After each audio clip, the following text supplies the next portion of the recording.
Saving Thomas by A. L. Moore. Copyright 2020. Author's Note. Boys in the South. There's just something about the South in the summer. I'd never been able to quite put my finger on it, but it's there, hidden in the sway of the weeping willow, dancing with the fireflies in the light of the moon on those never-ending humid nights. In summer, things are different, magical in a way. Sure, tans are deeper, sweet tea is sweeter, and the nights are longer, but it's more than that. There's something mystical in the warm breeze that sweeps across the fields during a record-setting scorcher of a day, always appearing at just the right time. The nights aren't just longer, they are a whole other world, making the people you've known all year long transform into these memorable characters who make you laugh harder and live life like it should be lived, with good food that not only fills your belly but your soul. Stories that, although on some level you know aren't 100% true, will transcend time. And midnight swimming secrets that would cause the hair on a parent's head to turn white. And you know at the end of August it's those people and those stories you'll still be reminiscing about to your grandchildren someday. But the best part about the South in the summer, the part that perfected the chill of racing goosebumps, the part that causes butterflies to suddenly appear out of nowhere, and at times, the part that has the ability to make you feel as if your heart has been ripped from your chest, is the boys. The boys in the South are of a different caliber already, but on a warm summer's night, on the bank of a riverbed, they are a force to be reckoned with. The way their eyes move in on a girl from beneath the brim of a low-pulled hat is enough to make the driest mouth water. Then, they all have that look. You know the one that makes your knees tremble and your lungs forget to move air in and out of your chest. That look alone should be outlawed. And finally, as if they need anything else, they have that slow southern drawl of an accent in their arsenal too. It's not like we all don't have it around here, but the sound of a deep, southern accent whispering low, just as the sun disappears behind the trees, can make a poor soul lose her mind. And for all those reasons, I wrote this story. I hope you enjoy. Chapter 1. A wet spring is a good spring when you live on a farm. At least that's what I've been told my whole life. Though I'd wager opinions in Clay County, North Carolina had changed recently. Stepping out the back screen, I stared up at the same stretch of ominous gray I'd been looking at all spring. At least now there were puffy wisps of white swirling about in the dark abyss. A small promise that summer might be drier. We'd all prayed for the rain, like every year, but this was the first time I could remember that we'd prayed for it to stop. Despite the muddy brown water washing leaves out of the gutter on the side of the porch, the downpour was over. At least that's what the weatherman said. We usually didn't watch the news, because most of the reports could send a body into a deep depression. But Daddy had burned the farmer's almanac when his first crop of seeds had washed down the riverbank. He was out there now. He always stayed with the crops during the rain, like he could keep the dirt in place somehow. The first few times, Mama had stayed with him, both of them sopping wet by day's end. Now, she stayed in the kitchen. She said he was crazy, and if he wanted to drown out there, she wasn't going to stand by and watch it happen. I hadn't given up on him yet.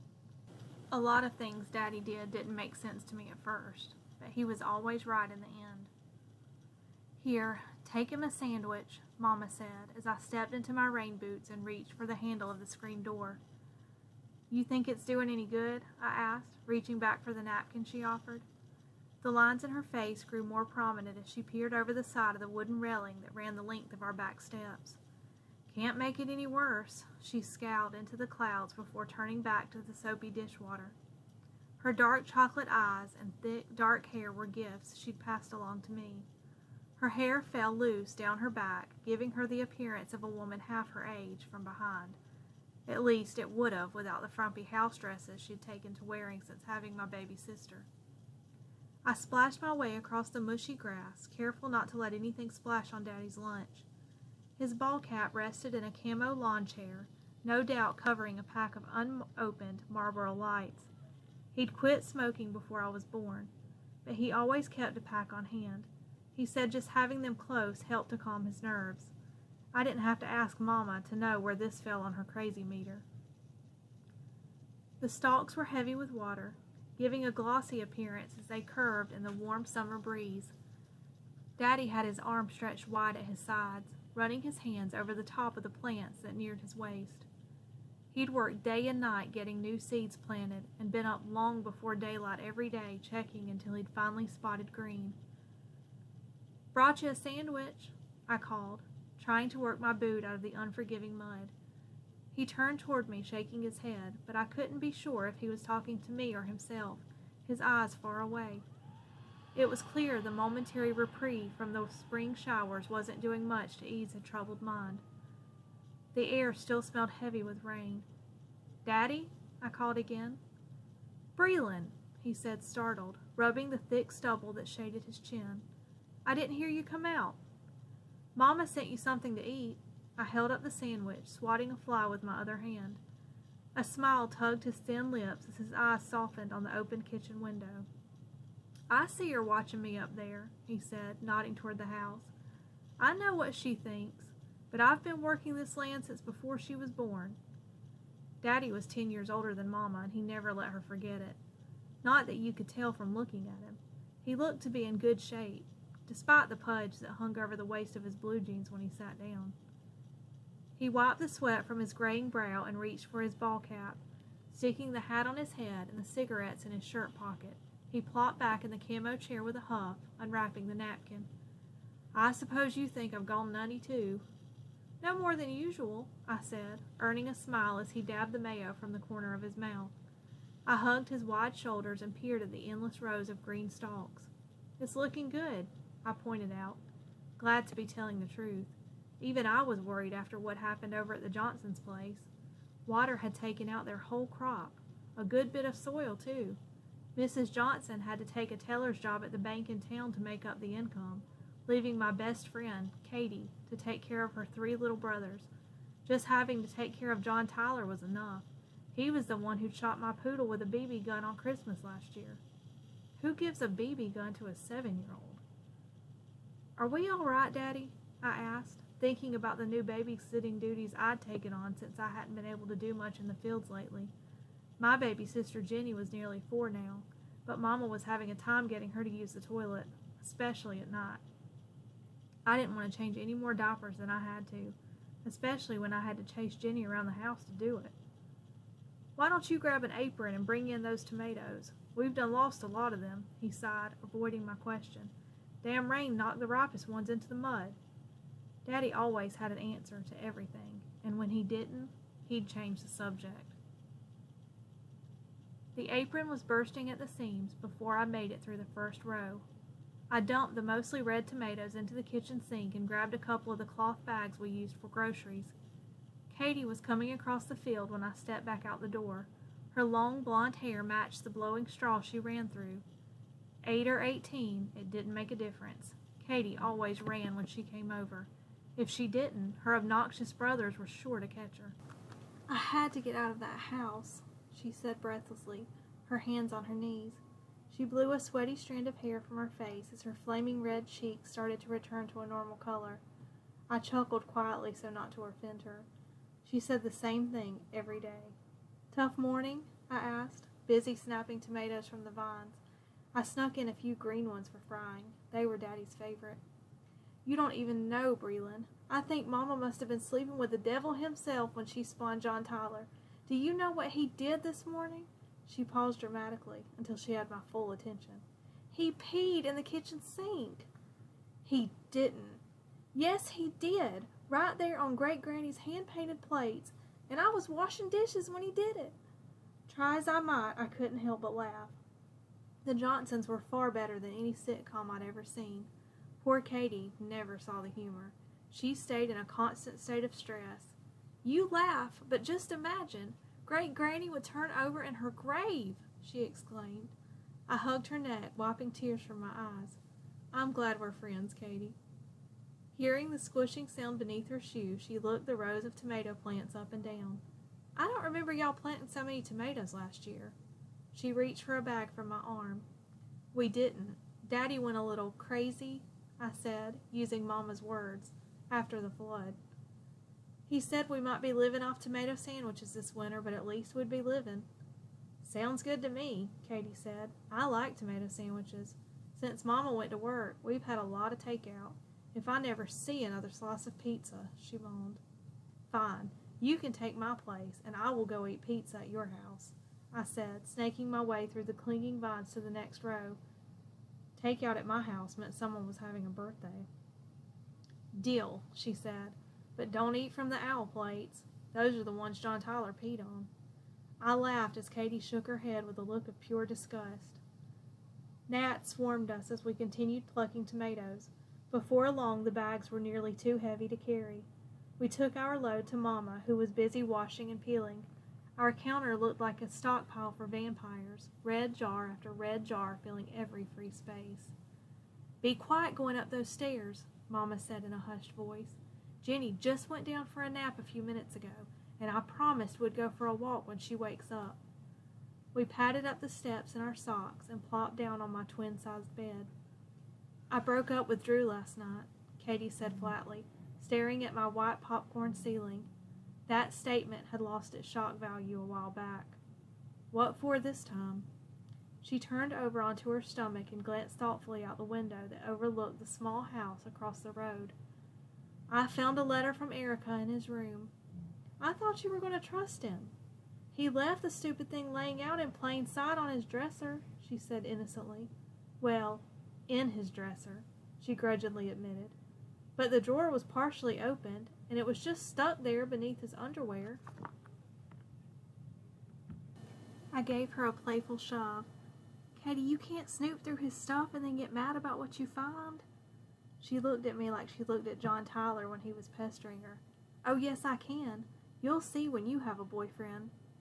Her lips instantly clamped together. I'm sorry, Breland. I wasn't thinking, she said quickly. I waved her off, turning the subject back to her. What did the letter say? It was stupid, really, she said, combing her fingers through the wind-created tangles in her hair. Erica was mostly just telling him what he'd missed in English Lit and asking if he was still dating me. Then why did you dump him again? I asked, confused. Have you seen Erica Davis? She said dramatically, referring to the model-worthy head cheerleader at our school who'd been a D-cup since the 5th grade. I can't compete with that. Katie would never be a D-cup, and neither would I. Thank the good Lord for that. She didn't need any more self-esteem, despite the act she was putting on now. She had more than her fair share of admirers. Heck, Drew was about as sought after as Erica, and he'd only ever wanted Katie. Working the farm definitely had its perks, like a golden tan and toned everything.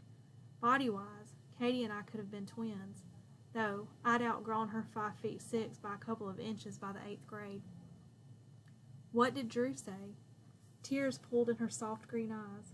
That he loves me, she choked, reaching for a tissue from my nightstand. I hung up after that. If I had a nickel for every time we'd had this conversation, Daddy wouldn't have to worry so much about the corn. But I owed Katie.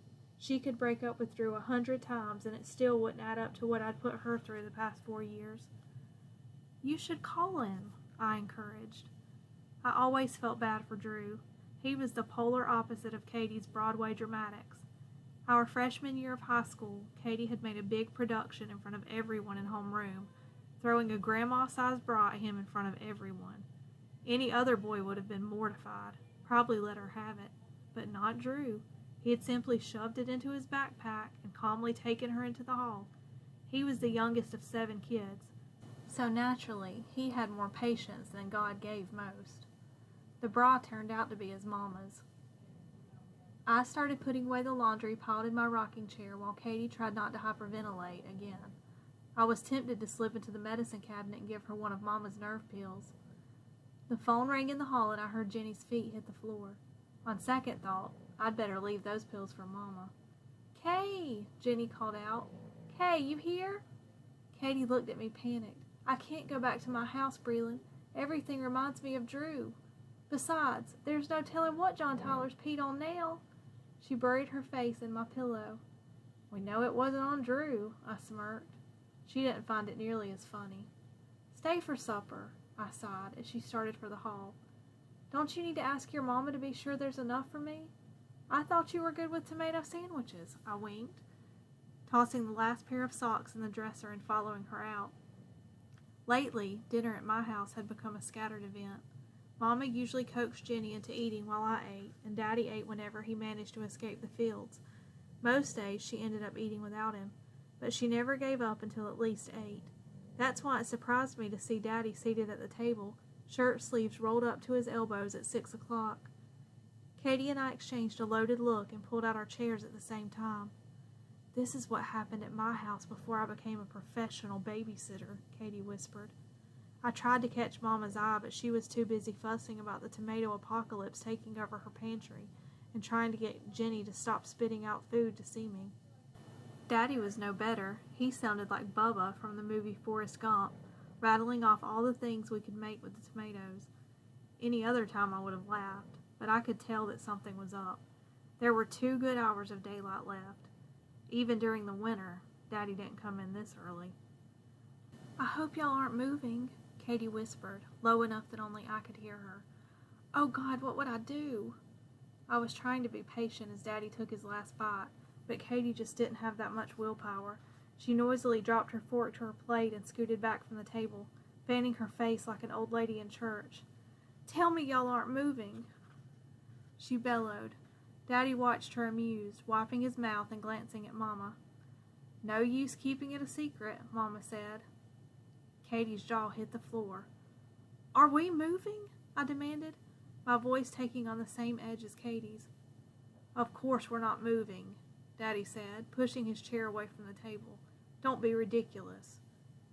I breathed a sigh of relief and stabbed a potato. "Then what's up?" Daddy hesitated, something he rarely did.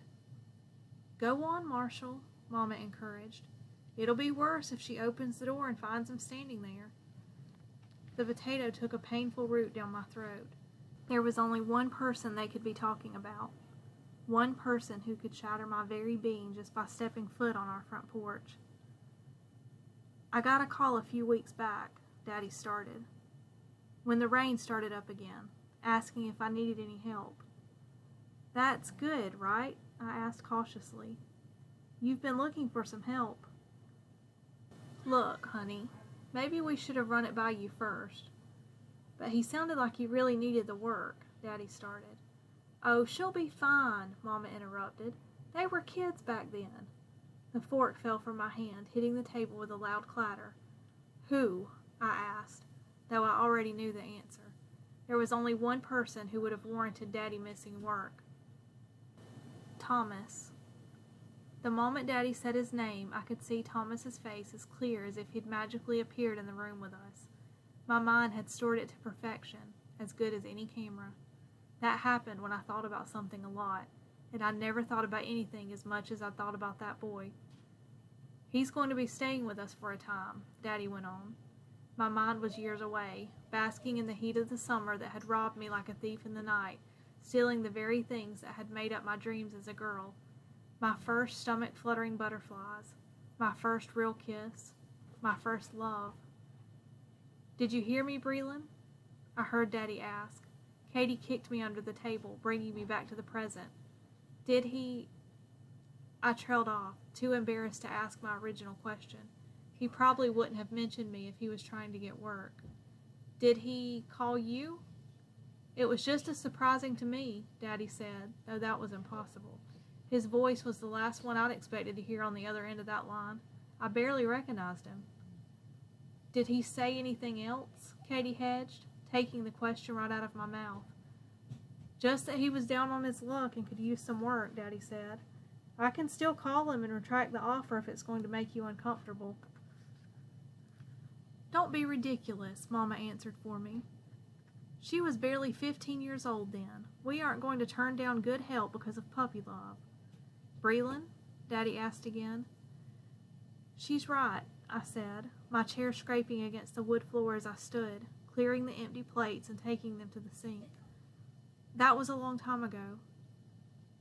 I refused to discuss it while Katie and I washed the dishes, despite the meaningful glances she shot my way. I couldn't, not here in front of Mama.